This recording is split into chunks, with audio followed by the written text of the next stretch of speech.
اب جو بات میں آپ کو بتانے لگا ہوں، اس کے سامنے یہ تمام تحقیق اور دنیا کے تمام فلاسفرز اور مصنفین کی کوئی حیثیت نہیں، کیونکہ وہ ایک ایسی ہستی کا قول ہے، بلکہ اقوال ہے کہ پورے کائنات میں کوئی اس کی برابری نہیں کر سکتا، اور وہ ہستی ہے میرے اور آپ کے خالق کی، اس کائنات کے مالک کی، اللہ تعالیٰ کی ہستی۔ اللہ تعالیٰ نے اپنی کتاب قرآن میں کوئی 50 سے زیادہ جگہوں پر شکر اور شکر گزاری سے متعلق ذکر کیا ہے۔ مثلاً سورہ بقرہ آیت نمبر 152 میں اللہ تعالیٰ فرماتے ہیں، بس تم مجھے یاد کرو، میں تمہیں یاد کرتا رہوں گا، اور میرا شکر ادا کرو اور ناشکری سے بچو۔ اسی صورت کی ایک آیت 172 میں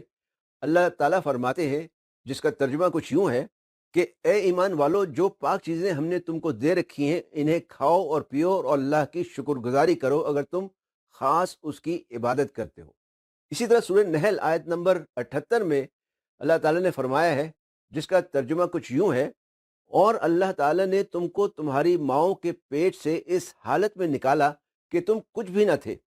اور اس نے تم کو کان دیے اور آنکھ اور دل تاکہ تم شکر کرو۔ آیات تو اور بھی بہت ہیں، لیکن ایک اور آیت جو نہایت غور طلب ہے وہ ہے سورہ نحل کی ہی آیت نمبر 40، جس میں اللہ تعالیٰ فرماتے ہیں،